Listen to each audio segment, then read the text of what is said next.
about gender. The same is true for President Xi in China, who also, goes after what he says are girly men in China, and that they are bringing down the Chinese state, and that people need to act in a more masculine way. And we also have to say that the anti-trans push in the United States began legislatively and administratively during the Trump administration. And we have a political party in the United States now which is devotedly anti-trans. Every single major Republican candidate made being anti-trans one of the top 4 reasons and rationales for their presidency, and that's now true for Donald Trump. I want to shift a little bit towards solutions. And I wonder, look, if there is a kind of rubber stamp machine that can crank out legislation, anti-LGBTQ legislation in a can, if you will, and export it overseas or go from state to state, is there any sort of a counter to that? Are there states or municipalities that have codified protections for different groups that are also kind of sharing the Google Doc, if you will, and saying, hey, here's a way that you can, here's something you can propose to your electorate?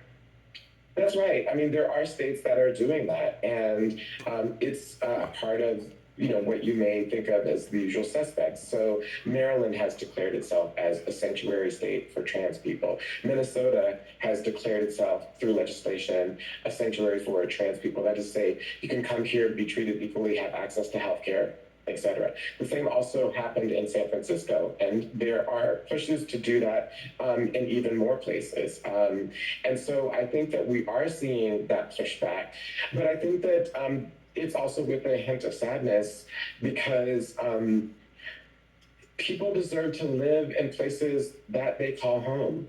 And you shouldn't have to be turned into a political refugee in the United States because your local state legislature has decided that you shouldn't have equal access to healthcare or equal rights or share in the public space like everyone else.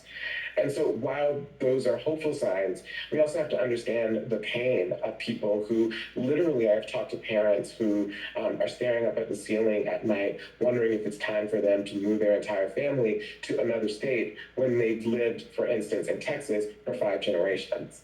Speaking of solutions, you're the creator of Translash Media, and there is a new documentary that's going to be on public television stations around the country this week, and it's called American Problems, Trans Solutions, and you looked at a few different characters and kind of the innovative solutions that they're bringing in their own communities. Tell us a little bit about the characters you spoke to. Yeah, they're amazing. I mean, they're a part of the hope that you were talking about. They're the lights in this moment. They're 3 powerful people. Oluchi Amioga, who is of Nigerian descent, immigrated to this country from Igbo land, his entire family, who's working on issues of migration.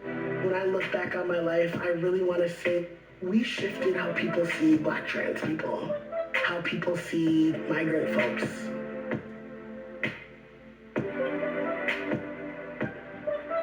We have Kayla Gore from Memphis, who has an entire innovative program to turn people who were homeless into homeowners by building and then gifting tiny houses to trans people, immediately giving them an access to housing and economic opportunity. Home, for me, it means safety, security, it means stability, it means comfort.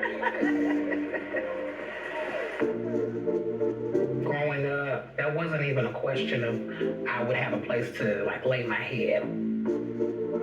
Becoming an adult, I started to face realities of people not liking how I present in the world, and that prevented me from having housing.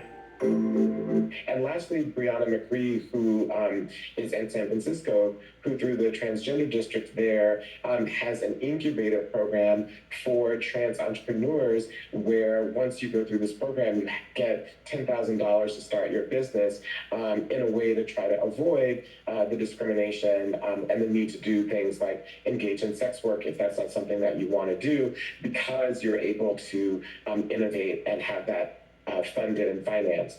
There seem to be some new buildings, like there's a new hotel, and I was like, is there gentrification creeping into this area? Gentrification is always creeping in San Francisco, but we are trying to get city officials also to give our folks some of that money through grants so they can own storefronts also. Why not help the trans district That's support right. folks in that effort. So